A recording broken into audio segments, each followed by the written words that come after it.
Hello students, welcome to Vict education. আমি তোমাদের Somnath sir. আমার সঙ্গে রয়েছে সৌরভ, আমার অত্যন্ত প্রিয় একজন ছাত্র। ও এএলপি 2024-এ সিলেক্টেড হয়েছে এবং বর্তমানে খড়গপুরে ট্রেনিং এর জন্য জয়েন করেছে। তো সৌরভ, তোমাকে কংগ্রাচুলেশনস তোমার এই সাফল্যের জন্য।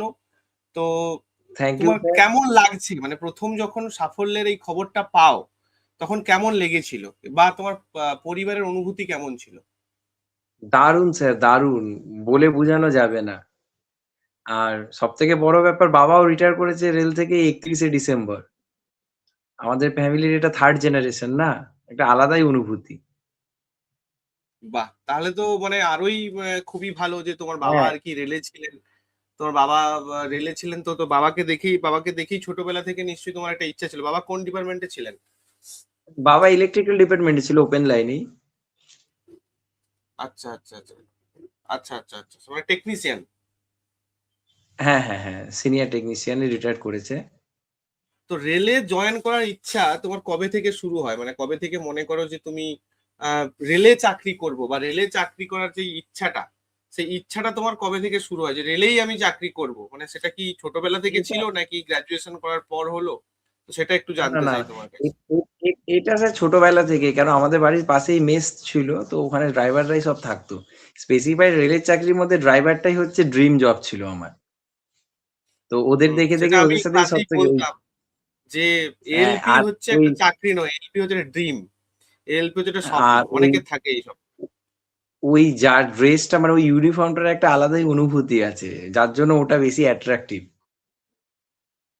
একদম, কেন ছোটবেলা ইউনিফর্মটা থেকে আলাদা ওদেরকে অনুভূতি দেখা আছে, না। এবং ত- ট্রেন চালানোটাও একটা তখন আলাদা অনুভূতি। তখন তখন তো এরকম মোবাইলে কল লক হতো না, তখন তো ঘরে পিয়ন এসে ডাকতো না। আর আমাদের জাস্ট পাশের বাড়িতেই মেস ছিল, ছোটবেলাটা ওখানেই কেটেছে ওদের সাথে সব থেকে থেকে এ করা। আচ্ছা তবে আচ্ছা আচ্ছা। 2018তেও আমি হয়েছিল, CBT 2 দিয়েছিলাম, কিন্তু তখন তো প্রিপারেশন রানিং ইয়ারে ছিলাম, অত ভালো প্রিপারেশনও ছিল না। দিয়ে ওই চাকরি করছিলামই একটা ওই রেলেরই কন্ট্রাকচুয়াল জায়গায়। 2024-এ ফাইনালি যখন ভ্যাকেন্সি বেরোলো, সব ছেড়ে ছেড়ে একদম, মানে এটা পেতে খুব হবেই। ভালো করেছো। তোমার বর্তমান বয়স কত? 29+। আচ্ছা, তার মানে মানে তুমি 29-এই নিজের সাফল্যটা অর্জন করতে পারলে, মানে একদম কি বলবো, যে বয়সের কিন্তু শেষের দিকে পৌঁছে যাচ্ছিলে, কারণ তুমি একজন জেনারেল ক্যান্ডিডেট। হ্যাঁ হ্যাঁ হ্যাঁ মানে হ্যাঁ। জেনারেল ক্যান্ডিডেট ক্ষেত্রে 30টাই লাস্ট বছর, মানে একদম শেষের অ্যাটেম্পটে লাস্ট তুমি এই পেয়েছো। এই এই এই এই অ্যাটেম্পটাই আমার জন্য, আমি ধরে নিয়েছি যে একটা মানে অ্যাটেম্প নেবো চাকরি টাকরি ছেড়ে। তো মানে লাগাতেই হবে, না হলে তো আবার সেই প্রাইভেট কোম্পানিতে চাকরি করতেই হবে, কিছু করার নেই। আর প্রাইভেট চাকরির কোম্পানির যা বর্তমান অবস্থা। অবস্থা তো সেটা সবাই জানে, কি অবস্থা প্রাইভেট কোম্পানি। তো তোমার কোয়ালিফিকেশন সম্পর্কে জানতে চাইবো, কি পড়েছো আমি বা স্যার কোথা থেকে হচ্ছে, কি পড়েছো? আমি আমি 2012 মাধ্যমিকের পর 14 এইচএস সায়েন্স, তারপর 14 থেকে 17 হচ্ছে diploma mechanical engineer, Bankura government polytechnic college থেকে। তারপর 17 থেকে 20 হচ্ছে বিটেক, বিষ্ণুপুর থেকে। তারপর থেকেই প্রস্তুতি শুরু করেছিলে? রেলের প্রস্তুতিটা কবে শুরু করলে? না, প্রস্তুতি না স্যার সেরকম ভাবে। মানে এমনি আমি স্যার ক্লাস 10 অব্দি সায়েন্স গ্রুপ টিউশন পড়াতাম, মানে পড়াশোনার মধ্যে ছিলাম, কিন্তু যেহেতু করোনা এসে গেল, বিভিন্ন রকম প্রবলেম তো চলতো, সেইভাবে প্রস্তুতিটা শুরু করেছি 24 থেকে। চাকরি টাকরি ছেড়ে একেবারে ফাইনালি মানে ইস্পার ইয়া উস্পার ভেবে একটা যে প্রস্তুতি। মানে একদম ধরে যে প্রস্তুতি, এমনি মানে ধরুন নিয়মিত স্যার পড়া, যেভাবে, মক টেস্ট, হ্যাঁ, এমসিকিউ, সেটা তুমি শুরু করেছো 24-এ, তাই তো? 24 থেকে, 24-এ, হ্যাঁ, ওই মানে যবে থেকে ভ্যাকেন্সি বেরোনোর ভ্যাকেন্সিটা পর থেকে, বেরোলো কেন তার আগে তো, হ্যাঁ, তার আগে তো একটা অনিশ্চয়তা ছিল না যে ভ্যাকেন্সি তো সেই 18-র পর আর বেরোবে বেরোবে করে, তো সেরকম ইয়ে হচ্ছে না। আর বাকি চাকরিগুলোর জন্য আমি ফর্মও ফিল আপ করিনি, মানে বিশেষ করে স্টেট গভর্নমেন্ট বলুন বা অন্যান্য পোস্টের জন্য। আচ্ছা আচ্ছা। তো তুমি তাহলে শুধু রেলেরটাই ফিল আপ করতে, রেলের টেকনিশিয়ান তো তুমি দিতে পারবে না, তার হ্যাঁ, কারণটা হচ্ছে যেহেতু তুমি না না, টেকনিশিয়ান ওই দিতে শুধু পেরেছিলাম, ওই কয়েকটা ভ্যাকেন্সি ছিল এসএনটিটা সব। দিতে পারতে, এইচএস এর হ্যাঁ, পর। এবার ওগুলোতে তো স্যার মানে ব্যাপারটা হচ্ছে প্রিপারেশন সবারই স্পেসিফিকেশন আলাদা আলাদা না। যেমন হুম জেই এলপিটা অনেকটা সেম ক্যাটাগরির মধ্যে পড়ে, কিন্তু বাকিগুলো হুম নিতে হুম গেলে হুম। আবার মানে একটু বেশি, লড়াইটা একটু বেশি ডেপথে আছে।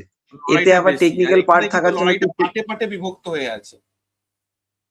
হ্যাঁ হ্যাঁ, পার্টে পার্টে, যার জন্য কি এবার নিজেকে নিজের ট্রেডের সাথে লড়তে হবে।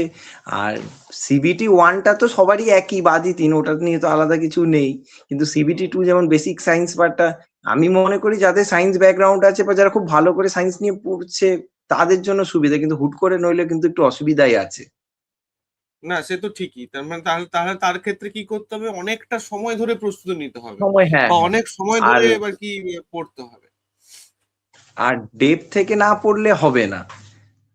না মানে একদমই ঠিক কথা। বিশেষ করে আর আমাদের স্যার বাংলা মিডিয়ামের একটা বড় প্রবলেম হচ্ছে, আমরা ওই ইংলিশ বাংলা এই ভাবে ইংলিশে দিলে হয়তো স্মার্ট। আমি কিন্তু বাংলাতেই পরীক্ষা দিয়েছি।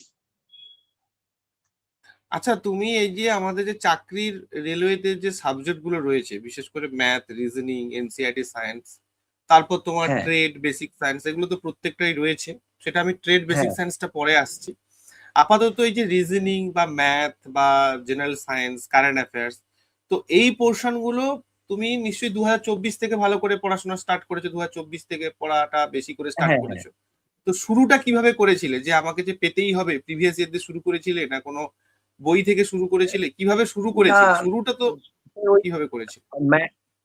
ম্যাথের জন্য ওই সুবীর দাসের যে বই, ম্যাথ বইটা রয়েছে, মানে যেটা, ওটা পুরো চ্যাপ্টার ওয়াইজ ধরে ধরে করতাম, মানে কোনো প্র্যাকটিস না, মানে পুরো ডেপ থেকে চ্যাপ্টার ক্লিয়ার করেছি আগে।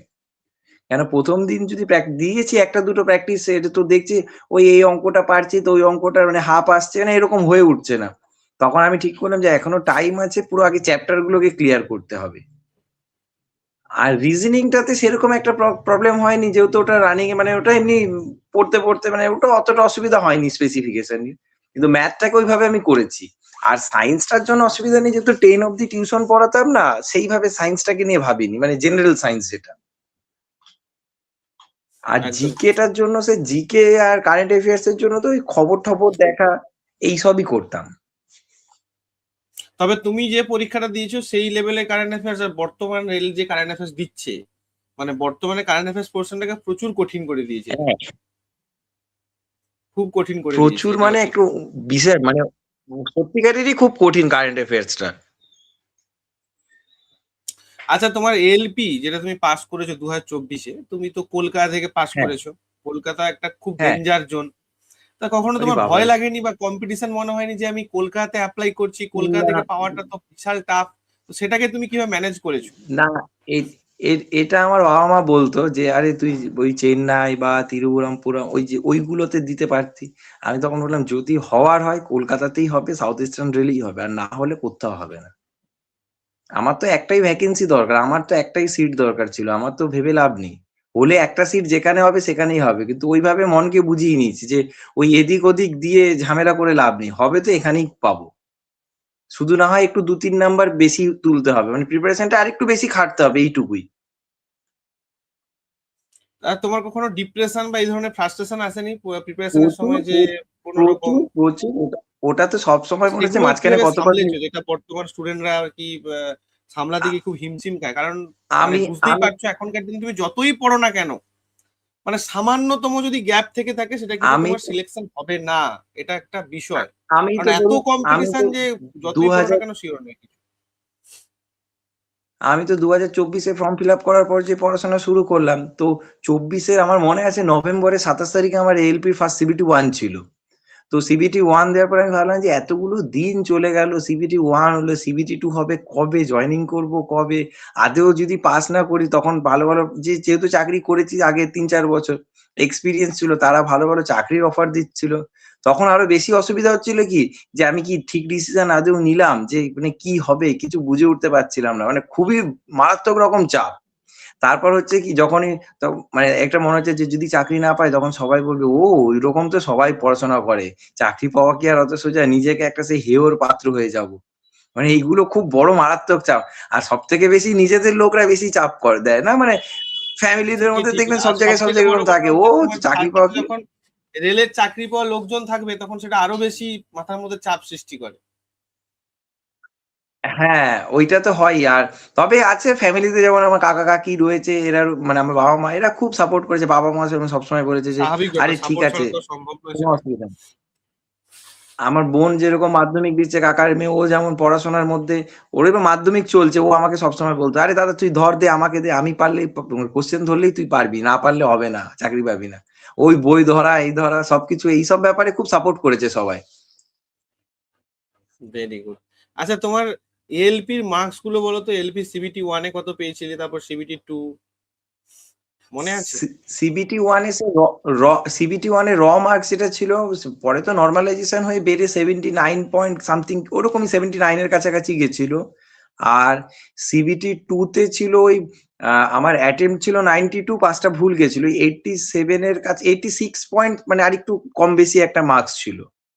আর আর ট্রেডে তো স্যার বেশিই ছিল, 53-54-র মতো। আর সাইকোতে তো আমার ছিল 22.18। তো এবার যেটা বলবো সেটা হচ্ছে, ভিক্টরি এডুকেশনে তুমি খোঁজ পেলে কি করে, মানে কবে থেকে খোঁজ পেলে এই চ্যানেলটা? স্যার মানে ব্যাপারটা হচ্ছে স্যার, আমি তো স্পেসিফাইড কোথাও পেইড ক্লাস কিনিনি, তো ইউটিউবে ভিডিও গুলো দেখতাম। এবার ওখানে প্রবলেম হচ্ছে না, ল্যাঙ্গুয়েজ প্রবলেম খুব বেশি। মানে আপনি যেরকম শিখেছেন বাংলাতে কথা বলেন, আমি বুঝতে পারি। যেটা অসুবিধা হয়, ধরুন আমরা কমেন্ট করছি, আপনিও বাংলাতে বলছেন, ব্যাপারটা ক্লিয়ার হয়ে যায়। ওখানে তো একটু মানে হিন্দি বেশি বা ইংলিশে, মানে এরা তো এইভাবে। এবার আমাদের ধরুন কোশ্চেনটা হিন্দিতেই আছে, এবার পড়ে বাংলাতে পড়তে যতটা না সুবিধা, ওইখানে তো একটা ডিসঅ্যাডভান্টেজ রয়েছে না। তো এইরকম ওই সব পড়াশোনা রিলেটেড ঘাটতে ঘাটতে একদিন ইউটিউবে আপনার চ্যানেলটা থেকে দেখতে পাই, ভিক্টোরি এডুকেশন। তো দেখতে পেয়ে প্রথমে ভাবলাম, দেখলাম যে দেখি না দু একটা ওই শর্টস ফর্টসে, তো আপনার একটা ওই জনুক্রমের একটা শর্টস দেখেছিলাম, ওই গাছে একটা জনুক্রমের ওইটা দেখাচ্ছিলেন আপনি, ওই ফার্নের মানে জনুক্রম ফান মনে গাছ, হয় খুব ফান গাছ। সম্ভবত। হ্যাঁ, হ্যাঁ, হ্যাঁ, ফান গাছ, হ্যাঁ।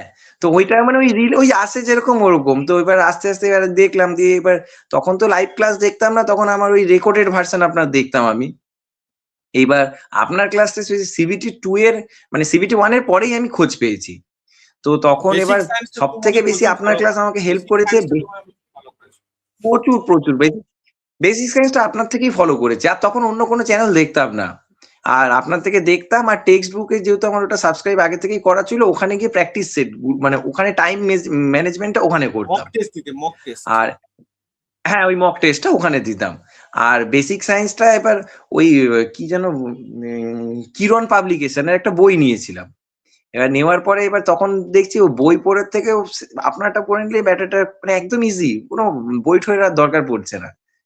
তখন ওই আপনার ওখান থেকে করে, তারপর আপনি, আমার মনে আছে সাইকোর একটা দুটো ট্র্যাক মেমোরি, দু একটা সাইকোর ক্লাস আপনি করিয়েছিলেন। তারপর আপনি ইয়ে, তো তখন সাইকোটা জাস্ট সদ্য সবাই বলেছে সাইকো সব থেকে কঠিন পরীক্ষা, সাইকোটাতেই যা গন্ডগোল হওয়ার সাইকোতেই হয়। হ্যাঁ, তো একটু তখন থেকে দেখছি না, আপনি যেভাবে বলেছেন না, খুব সোজা, মানে ট্রিক গুলো খুব সোজা ছিল। কিন্তু তারপর সাইকোটা আমি ওই ইয়ে কি যেন যুগল স্যারের থেকে নিলাম।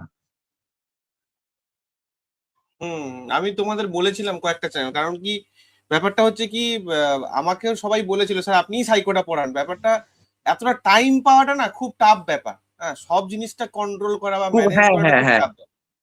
আমি কন্ট্রোল বিষয়টা কি করা করি যে, তোমাদের না প্রত্যেকটা এবার। এক্সামে যেটা একটা ভয়ের পরিবেশ থাকে না, যে এটা মানে খুব কঠিন, এটা মানে একটা বিষয়, তো সেটাকে তোমাদের একটু হ্যাঁ, সহজ করানোর চেষ্টা করি, যে হ্যাঁ এটা তো অতটা কঠিন না, মানে এটা এইভাবে করলে হয়। হ্যাঁ, বেসিক সায়েন্সটা হয়, তোমাদের হয়, আমি হ্যাঁ। পুরোটা ফ্রিতে করিয়েছিলাম ওই সময়, মানে পুরো অল চ্যাপ্টার ধরে ধরে করিয়েছিলাম।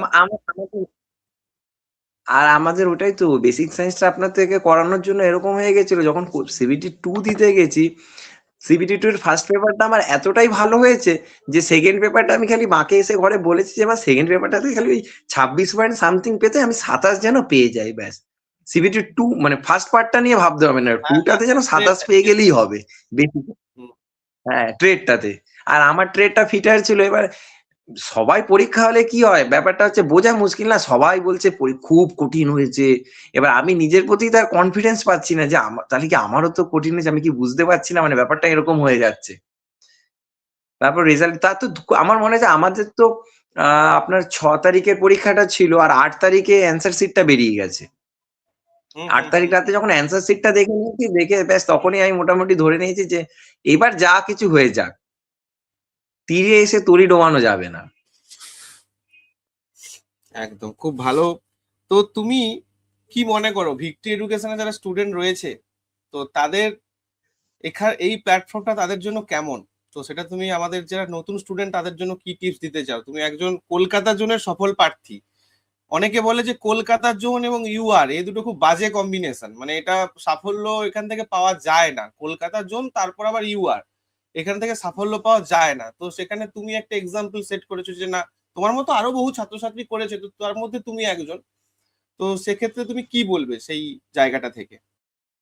না, আমি যেমন স্যার সবাইকেই বলবো যে যদি লক্ষ্য ঠিক থাকে তীর লাগবেই লক্ষ্যে, কিছু করার নেই। কিন্তু যদি স্যার ওই সব রকম মিলেমিশে যে এই একবার মানে একবার ঠিক করে নিতে হবে যে আমি পার্টিকুলার এই চাকরিটাকে আমি করবো, দুনিয়া যেভাবেই যাক। এবার তার মধ্যে যেটা সব থেকে বড় হচ্ছে প্র্যাকটিস প্রচুর করতে হবে, ক্লাস করতে হবে, পড়তে হবে, ব্যাড হ্যাবিট ছাড়তে হবে।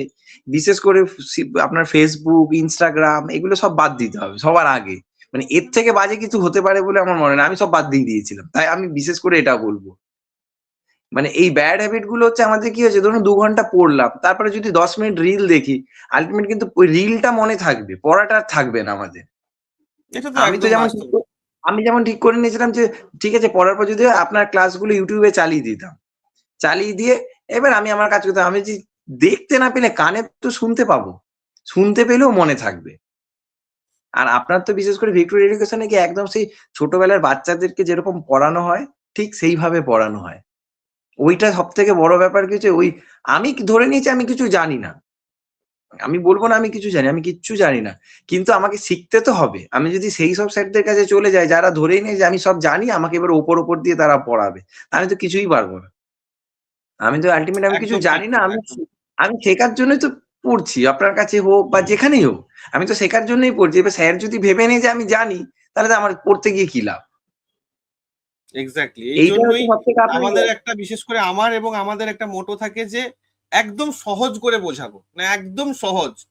হ্যাঁ, এবং যখন আমার মনে আছে তোমাদের বেসিক সায়েন্সের ক্লাস করাচ্ছিলাম, অনেকে বলছিল যে স্যার অন্যান্য জায়গায়, আমি কোনো কোচিং এর নাম নিচ্ছি না, অন্যান্য জায়গায় এত কঠিন করে পড়াচ্ছেন, আপনি এত ইজি করে পড়াচ্ছেন, এগুলো কি পরীক্ষা আসবে নাকি? তো আমি দেখলাম পরীক্ষার প্রশ্ন পাওয়ার পর দেখলাম যে হুবহু সেই জায়গাগুলোই এসেছে। তাহলে আমি যদি কঠিন গুলোকে পড়াতাম তাহলে কি হতো? অনেকে পড়তে পারতো না, অনেকে অল্প সময় প্রিপারেশন না, নিতে পারতো না, কারণ অল্প সময় প্রিপারেশন নিতে গেলে সেটা একটা স্ট্র্যাটেজিক্যাল ওয়েতে নিতে হয়। কারণ এখন সিলেবাস তো হিউজ, প্রচুর সিলেবাস, কিন্তু সেখান থেকে আমাকে বেছে বেছে পড়তে হবে যে যেটা পরীক্ষা আসার জন্য খুব গুরুত্বপূর্ণ, তাই না? হ্যাঁ, একদমই স্যার। আর আমি তো স্যার বিশেষ করে বলবো, মানে লোকে অনেকে হয়তো ভাববে যে আপনার তো ভিউজ এত কম আর লোকের তো অনেক বেশি, মানে অনেক অনেক মানে অনেকই বেশি। তাদের অনেক কিছু দেয়, কেউ বুলেট গাড়ি দিচ্ছে, কেউ এই দিচ্ছে সেই দিচ্ছে, আপনি তো কিছু দেবেন না স্যার। তো আপনার কাছে কিন্তু যদি শিখতে হয় তাহলে দেখতে হবে, নইলে লাভ নেই। কেন এবং আমার তোমার সঙ্গেও আমার তো আমার পরিচয় অনেক দিনের, কারণ তুমি তো আমাকে হোয়াটসঅ্যাপ করতে, স্যার আমার হ্যাঁ, জয়েনিং লেটার আসছে না, এই আসছে না, তারপর হ্যাঁ, আমি খোঁজ খবর নিয়ে বললাম আরে ডিসপ্যাচ হয়েছে, 1 সপ্তাহের মধ্যে পৌঁছে যাবে, তো তুমি দেখলে যে হ্যাঁ হ্যাঁ। 1 সপ্তাহের মধ্যে ঢুকে গেছে। এবার ওই তো ওই জন্য স্যার আমার লক্ষ্যটা হচ্ছে আপনার থেকে নেব। আপনি যেভাবে দিচ্ছেন, এবার আমি যদি নিতে পারি কাজে লাগবে, আর নিতে না পারলে হবে না। এবার আমাকে যদি দেখতে হয় যে ভিউজ নেই কেন, এই নেই কেন, ওই নেই কেন, আমি তো মনে করি ভিউজ নেই তো আমার জন্য ভালো। বেশি লোক নিতে পারছে না, কম্পিটিশন এখানে কিছুটা কমে যাবে। এইটা আমার মানে এটা হ্যাঁ, সে আমার তো ঠিক। ব্যক্তিগত ব্যাপারটা যারা জেনুইন ছাত্রছাত্রী হয়, দেখো ভিউ কিন্তু অনেক বিষয়ের উপর নির্ভর করে। বিষয়টা হচ্ছে আমি যদি ছোট ছোট রিলস বানিয়ে দিই, নানা রকম হ্যাঁ, গল্প লিখি, তো সে আমি যদি দেখো যারা সত্যিকারের কন্টেন্ট দেবে, সেই কন্টেন্ট দেওয়া ছাড়াও আরো এক্সট্রা অনেক কিছু করতে হয় ভিউ আর প্রচুর স্টুডেন্ট আনার হ্যাঁ। জন্য। এবার সেখানে ফোকাস করতে গেলে আমার মূল জায়গাটা কিন্তু আলটিমেট কমেই যাবে না, আর ছাত্রছাত্রীদের। আমাদের তো ওইটাই দরকার, জিনিস ভিতরের আসল জিনিসটা পেয়ে গেলেই হলো। একদমই এই ঠিক। বিশেষ করে সিবিটি 2 তে তো মানে বেসিক সায়েন্সটা সবাই যেরকম পড়িয়েছে সবাই বিশাল কিছু, সেই লেভেলে আপনারটা মানে একদমই আলাদা, কল্পনার বাইরে। কিন্তু আসল কথা তো পরীক্ষার কোশ্চেন পেপারটা বলবে না, কি পড়ালো না পড়ালো সেটা ব্যাপার না। একদম। মানে আপনি আমাদের একটা যেভাবে বৈশিষ্ট্য গেঁথে থাকে, দিয়েছেন বিশেষ করে আমি যেটা পড়িয়েছি, মনে যে আমি থাকবে। সবসময় যদি কেউ কোশ্চেন ওরিয়েন্টেড পড়াটা পড়াই। তুমি যদি আমার পড়ানোটা খেয়াল করে দেখতে পাবে যে যেটা আসবে সেইটুকুই, তার বাইরে হ্যাঁ, এক্সট্রা হ্যাঁ, কি করে বা বিশাল কিছু কঠিন করে সেই জায়গাটা কিন্তু কখনোই আমি করাই না। কারণ আমি সবসময় সাধারণ মানের ছাত্রছাত্রীদের নিয়ে কাজ করতে বা তাদেরকে সাফল্যের রাস্তা দেখাতে বেশি ভালোবাসি। হুম।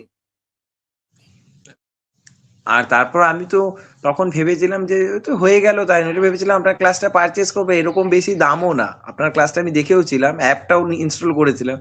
কিন্তু তারপর তো হয়ে গেল, সিবিটি টু অ্যান্সার শিট বেরিয়ে গেল, আমি বললাম ব্যাস হয়ে গেল যখন খুব ভালো।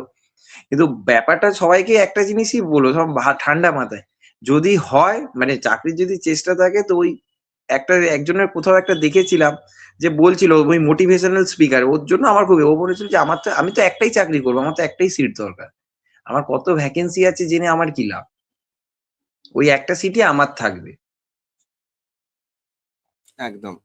তো যাই হোক, একদম ভালো থেকো, তোমার নতুন জীবনের জন্য শুভেচ্ছা রইলো। ঠিক আছে, আর তোমার সঙ্গে তো যোগাযোগ থাকবেই নানা রকম থাকবেই স্যার, সময়। একদম।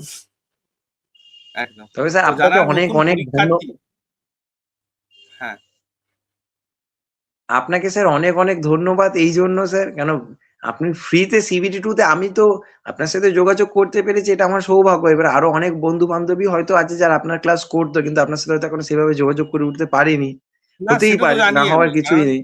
হ্যাঁ, হ্যাঁ, কারণ বাংলাতে প্রচুর স্টুডেন্ট রয়েছে যারা মানে ভিক্টরি এডুকেশনের যে ক্লাসেস গুলো, সেই ক্লাসেস গুলো দেখে বহু জায়গায় চাকরি পেয়েছে এবং পরে তারা আমার সঙ্গে যোগাযোগ করেছে। কারণ সেভাবে যদি আমি ইন্টারভিউ নেওয়া শুরু করি, তাহলে প্রচুর ইন্টারভিউ দিতে থাকতে হবে, মানে সেভাবে শুধু ক্লাস আর দেওয়া যাবে না। তো সেই জন্য সিলেক্টিভ কয়েকজনকে নিয়ে একদমই সেই তাই, জায়গাটা আমি অ্যারেঞ্জ করে থাকি। তো তাদের যারা দেখছো এই সেশনটা, একদমই তাদেরও তাই। কংগ্রাচুলেশন, তোমরাও যেখানেই ট্রেনিং করো বা যেখানেই থাকো ভালো থেকো। তো এটাই আর কি বলার। তো 2025-এ যারা পরীক্ষার্থী, যারা পরীক্ষা দিচ্ছে বা যারা মানে এই যে 13 তারিখ পরীক্ষা আছে CBT 1, তো তাদের হ্যাঁ, উদ্দেশ্যে তুমি কি বলবে? তাদেরকে একটাই বলবো স্যার, এখন নতুন করে কিছু শেখার নেই, যেভাবে আপনি গাইড করেছেন সেভাবে জাস্ট, যদি কিছু না হয় পুরোনো ভিডিওগুলোকে একবার খালি রিভাইজ করে যান। রোজ মোবাইলে টাইম বেঁধে বেঁধে যদি আপনার পুরোনো ভিডিওগুলো কেউ দেখে, তাতেও পরীক্ষার খাতায় যখন কোশ্চেন পেপার আসবে অনেক কিছু চিনতে পারবে। একদম। সময়টা হচ্ছে স্যার সবথেকে বড়, ম্যানেজমেন্ট করতে হবে না? আপনি যেভাবে করিয়ে দিয়েছেন, এবার লোকে ভাবছে নতুন আপডেট এলো না কেন? আপনি কিন্তু অলরেডি আমাদের বেলা থেকেও তো পড়িয়েই এসেছেন। সেই জিনিসটাই তো আপনি আবার করবেন। পড়া তো কোনোদিনও পুরনো হয় না, না? লোকে ভাবছে, ওটা হয়তো অনেকেই ভাবছে যে ওটা ৬ মাস পুরনো, ৮ মাস পুরনো, ১০ মাস পুরনো, সেটা ব্যাপার পড়ে না। আমার ওই ক্লাসটা থেকেও শেখার আছে। প্রত্যেকটা জায়গা থেকেই শেখার রয়েছে, এবার সেটাকে নতুন ভাবে দিলে ছাত্রছাত্রীরা ভাবে যে নতুন কিছু এলো। হ্যাঁ, মানে প্রশ্নগুলো জাস্ট একটু আপডেট করে দেওয়া হলো। হ্যাঁ, তো এটাই আর কি বিষয়। তো তাহলে ভিক্টরি এডুকেশনকে কিন্তু চোখ বুজে বিশ্বাস করা আপনার যায় তো কারেন্ট এর জন্য? অ্যাফেয়ার্স যদি তুমি কেউ, কি বলতে চাও এই বিষয়টাতে? একদমই স্যার, কোনো নিঃসন্দেহে, বিশেষ করে আপনি আপনার গাইডেন্স এ থাকলে স্যার হবে, না হলেও মুশকিল আছে। মানে বিশেষ করে আমাদের বাংলার মধ্যে খুবই মুশকিল, এই কারণে, কারণ আমাদের একটা পড়ার কালচারটা না একটু কম। যেটা আমি দেখলাম বাকি জায়গাকার স্টুডেন্টদের, ওরা কিন্তু বেশি কোয়ালিফিকেশন নেই, জাস্ট আইটিআই, মানে ন্যূনতম একদম, এটা কোয়ালিফিকেশন, কিন্তু ঠিকই বলেছো, চাকরির জন্য এটা ঠিকই প্রিপারেশনটা বলেছো। খুব ভালো করে নিচ্ছে ওরা। আর আমাদের বাংলায় কি হচ্ছে, ধরুন আমরা যদি এখন ৫টে বন্ধু মিলে পড়তে বসি, কি হবে, একটা বন্ধু হয়তো পড়বে, দুটো বন্ধু বলবে কি চল ওখানে একটু ঘুরে আসি, একটু আড্ডা মেরে আসি, একটু চা খেয়ে আসি, এটা আমাদের কালচার। ও পড়ছে, ওকে বলবে দূর পড়ে কি হবে, চল তো ঘুরে আসি, এটা হচ্ছে আমাদের, মানে বিশেষ করে এখানে। কেন বাইরের দিকে আমি দেখছি স্যার, ওরা মানে সবার সাথে এখন পরিচয় হলো, এই মেডিকেল বলুন, ডিবিতে বলুন, এখনো জয়েনিং এর সময়, ওরা বেশি কিন্তু আমাদের মতো কেউ গ্র্যাজুয়েট ফ্র্যাজুয়েট এত হাই ফাই কেউ না। ওরা কিন্তু নরমালি কিন্তু ছোটবেলা থেকে চাকরির জন্য প্রিপারেশনটা খুব ভালো করে নিয়েছে। আর আমাদের এই হচ্ছে কি, জন্যই আমাদের অন্যান্য প্রবলেম হচ্ছে জায়গার আমরা ছেলে ওই মেয়েরা একটু জায়গাটা থেকে, বেশি এগিয়ে, মানে তার যার জন্য যারা হ্যাঁ, এগিয়ে থাকতে চায় তাদেরকে কিন্তু মানে প্রচন্ড পরিশ্রম করতে হবে। একটা কথা তোমাদের বারবার বলি, এই সাফল্যগুলো নিয়ে আসার আমাদের কিন্তু বা আমার কিন্তু একটাই লক্ষ্য, সেটা হচ্ছে নিয়মিত অনুশীলন, মানে অনুশীলন, পড়াশোনা এবং হচ্ছে পরিশ্রম। এর কিন্তু কোনো বিকল্প নেই, এর কিন্তু কোনো শর্টকাট নেই আর, এবং এর শর্টকাট থাকতে পারেও না, না। তো সেই পরিশ্রমটাতেই বিশ্বাস করতে হবে, পরিশ্রমটা যে যত করবে সেই পরিশ্রমটাই তোমাকে সাফল্যের দিকে এগিয়ে নিয়ে যাবে, সেই পরিশ্রমটাই তোমাকে সফলতা একদমই দেবে। স্যার, ও আজকে সফল, ওর কিন্তু বিশেষ কোনো ক্যাটাগরি বা বিশেষ কোনো কিছু আছে বলে নয়, সেটা ওর পরিশ্রম। ও তিল তিল করে একটা একটা দিন, একটা একটা সেকেন্ড, একটা একটা মিনিটকে ব্যবহার করে কিন্তু আজকে এই জায়গাতে এসেছে, যেমন বিন্দু বিন্দু থেকে সিন্ধু জন্মায়। তো সেরকম ভাবেই কিন্তু আজকে এই জায়গাটা এসেছে, এবং আগামী দিনে ও বড় একজন রেলের চালক হয়ে উঠবে এবং নিজের জীবনকে আরো সুন্দর করে তুলবে। তো এই জার্নিটাকে তোমরা এনজয় করো, এবং ওর মতো যদি সাফল্য পেতে চাও তাহলে ভালো করে প্রস্তুতি নিতে হবে। পড়াশোনার কাছাকাছি অনেক রকম একদম, ডিপ্রেশন আসে, কিন্তু সেটাকে কাটিয়ে তুলতে হবে নিজেকে। কেউ তোমাকে কিন্তু সেই ডিপ্রেশন কাটাতে হেল্প করতে পারবে না, কারণ তোমার ডিপ্রেশন, তোমার ভবিষ্যৎ, তোমার ফিউচার বাইরে থেকে বড় জোর কেউ একজন বলতে পারে। আমি বলতে পারি তুমি পড়াশোনা করো, আমি বলতে পারি এটা পড়ো, কিন্তু তুমি যদি না পড়ো তাহলে কিন্তু তোমার সিলেকশন হবে না। এটা হচ্ছে আসল কথা। তাই তোমার পরিশ্রমটাই এইটাই স্যার এখানে একদম ঠিক। মূল বিষয়, আর কিন্তু কিচ্ছু নেই। এটা আমি বারবার বলি। তোমার ট্রেনিং কোথায় হবে? তো স্যার ট্রেনিং সম্ভবত টাটাতে হবে, আচ্ছা, খড়গপুরেও হতে পারে। এবার ওরা বললো স্লট যেখানে ফাঁকা থাকবে সেখানে পাঠাবে। যাই হোক সৌরভ, তোমার কথা শুনে খুব ভালো লাগলো। ভালো থেকো। আর এভাবেই তোমার, স্যার আমি যেটা আপনিও খুব প্রত্যেকটা ভালো ছাত্র, থাকবেন। হ্যাঁ, যেটা প্রত্যেকটা ছাত্রছাত্রী, সফল ছাত্রছাত্রীদের প্রতি আমি বলি যে আমাদের ভিক্টর এডুকেশন হচ্ছে বাংলা রিভলিউশন, যেটা হচ্ছে বিশেষ করে যারা রেলে আসতে চাইছে এবং রেলের প্রস্তুতিতে তারা ঠিকভাবে এগোচ্ছে না, কারণ বাংলায় যে কোচিং বিভিন্ন রয়েছে তারা কিন্তু রেলের নামে দেখা যাবে ডব্লিউবিপি প্রিপারেশন দিচ্ছে, কারণ দেখা যাবে ক্লার্কশিপের প্রিপারেশন দিচ্ছে। তো দুটো জিনিস সম্পূর্ণ আলাদা, যার ফলে তারা অনেকটা পিছিয়ে পড়ছে। তো সেই জন্যই তোমার প্রতি আমার একটা থাকবে যে যারা রেলের প্রস্তুতি নিতে চায়, সেরকম যদি কোনো তোমার ছাত্রছাত্রী থাকে তাদেরকে অবশ্যই তুমি গাইড করো, অবশ্যই তুমি তাকে সফলতার রাস্তা দেখিও, যাতে তারাও কিন্তু আগামী দিনে একটা ভালো ভবিষ্যৎ পেতে পারে। তাই তো? একদম স্যার। আর আপনার চ্যানেল মানে আপনার ক্লাস যারা দেখবে তাদের আশা করি পজিটিভই হবে, নেগেটিভ কিছু হবে না। কিন্তু বিশ্বাস রেখে দেখতে হবে, এটাই সব থেকে বড় ব্যাপার, ধৈর্যটা রাখতে হবে। ঠিক এটা স্যার আছে, লটারি চলো, না যে ভালো থেকো। রাতারাতি লেগে যায়। হ্যাঁ একদম স্যার। একদম। ঠিক আছে, গুড ঠিক নাইট, স্যার। ভালো থেকো। Okay sir, good night sir.